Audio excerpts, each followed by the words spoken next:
Hi everyone, I'm Michelle from michellesmidheaven.com, and today I'm going to talk about an event chart. I'd like to do something different today. I'd like to do a chart demonstration like I do with my astro buddies in our study group. So what we do is we bring in some charts, some anonymous natal charts, and currently we've even started bringing in some mystery event charts. And now the whole point is that we don't reveal anything about the chart, and it's left up to the group to find out whose natal chart it is, or in the case of an event chart, what is happening in the chart, like what could point to an event in the chart. So we've been having a lot of fun trying to solve each other's mystery charts, and it's actually a fantastic exercise to keep your astrology muscles flexible. And yesterday I brought an event chart to the group that I'm going to show you in a minute. And I can also reveal that our group is thinking of recording our sessions in the future so that we can show them here on YouTube. But yesterday, however, if we had recorded yesterday's session, people just wouldn't believe us. My event chart was solved in less than 5 minutes, believe it or not. It was incredible. And I want to share this chart with you today. So let me share my screen. Here we go. I think you can see it. Yeah.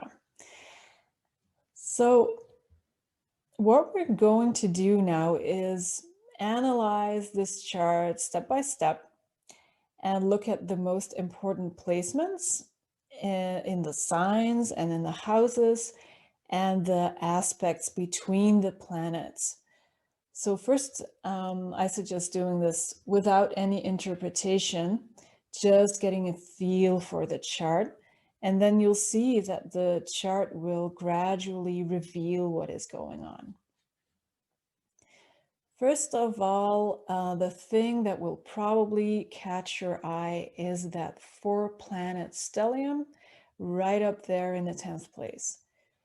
Mercury, the Sun, Venus, and Jupiter are all there. And you'll notice that both Mercury and Venus are in close proximity to the Sun. They're both only 2 degrees away from the Sun, which means that they are burnt up by the rays of the Sun. They're both combust. And Jupiter is a little farther away from the Sun, but it's about to set under the beams of the Sun as well.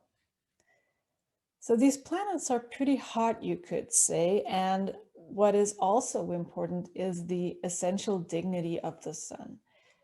The Sun does not feel too great in the sign of Aquarius, since it is a sign of its exile. Aquarius is an air sign, which is also important in this case, and it's the sign that is opposite to the Sun's domicile, which is the sign of Leo. So that is why the Sun is in its exile here. And we have Mercury and Venus, Venus, who is the ascendant ruler, being burned by the rays of a sun that doesn't feel at home there. And this whole Aquarian stellium is a guest of their domicile ruler Saturn. And where is Saturn here?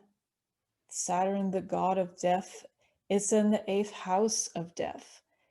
So that already looks very ominous, and it's a big clue, isn't it? We have the Sun, the life giver, and the 2 benefics, Venus and Jupiter, in the hands of Saturn in the place of death. So this points to the possibility that this might be a fatal incident. And another thing that I didn't include in this slide because it's a bit of a wide margin, but there's a relatively wide antissa between the degree of the MC and Saturn. And this might amplify Saturn's importance in this chart just a little bit. The other thing that we'll be drawn to is Mars. Mars is here in an angular place, the 7th place, which means that it's going to speak very loudly here. Since this is a date chart, as you can see, the sun is above the horizon. Mars is going to be the malefic that is contrary to the sect in favor, and it's pretty strong here, very strong in fact. It's in its own domicile in Scorpio, so it has a lot of power to express its own significations, and maybe even more importantly, it's making a sign-based superior square to all these planets here in the 10th house. A superior square, which means that Mars is in a dominant position. And that should be a second warning of some danger that is coming. What does Mars represent here? Mars is the god of action, war, violence, injuries, cutting, severing, eruptions, explosions. How can we now refine these significations? Well, look at the aspects that Mars is making.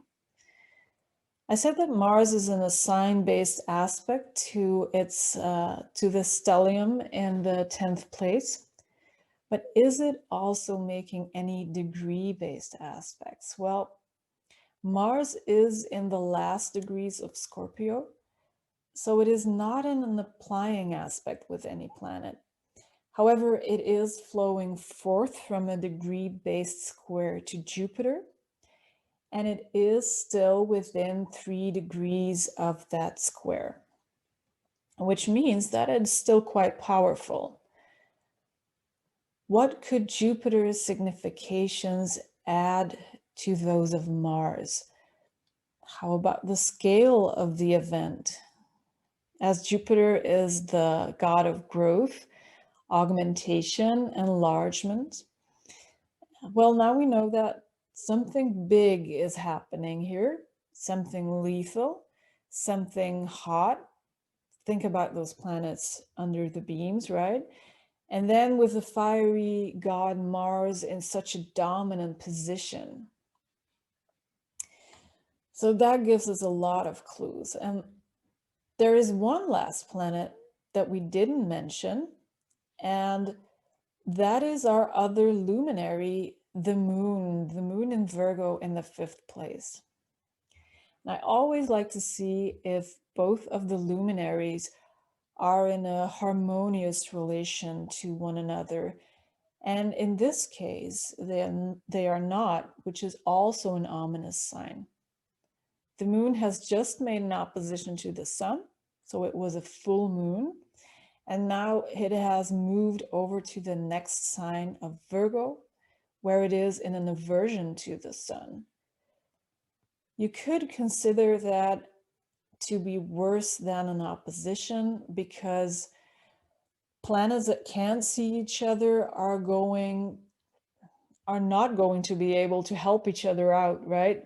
So the moon is actually doing something very interesting here.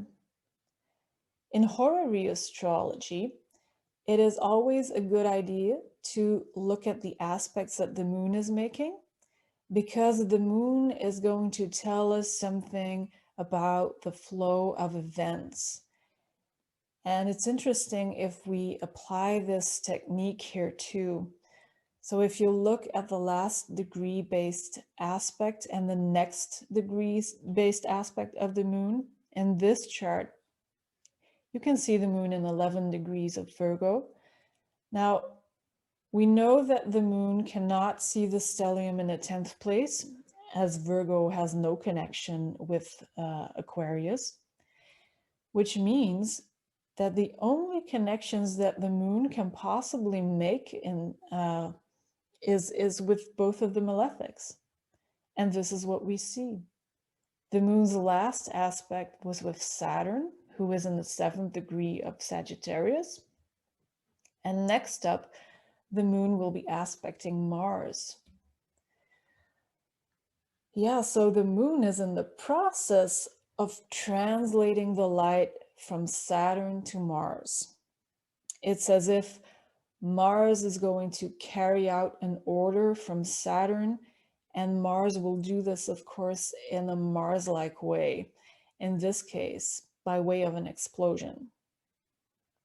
So both of the malefics, by the way, would also have been visible in the morning before the event occurred. They would have been bright morning stars. Okay, let's reveal this event. This is the chart of a space shuttle disaster. The Challenger space shuttle exploded 35 years ago, and it killed all crew members. There were 7 crew members aboard. Among them, by the way, was a high school teacher who flew as part of the Teacher in Space project. The cause of the explosion was a failure of certain seals that were used.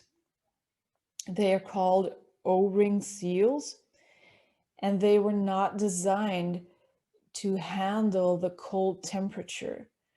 It was simply too cold that day, and both seals and cold temperature, those are typical Saturnine significations, right? So the seals broke, and this basically caused a breach and led to a series of structural failures which caused the tank to explode.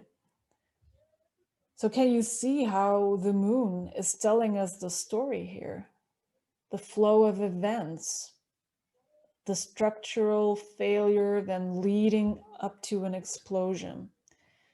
That is the moon translating the light from Saturn to Mars.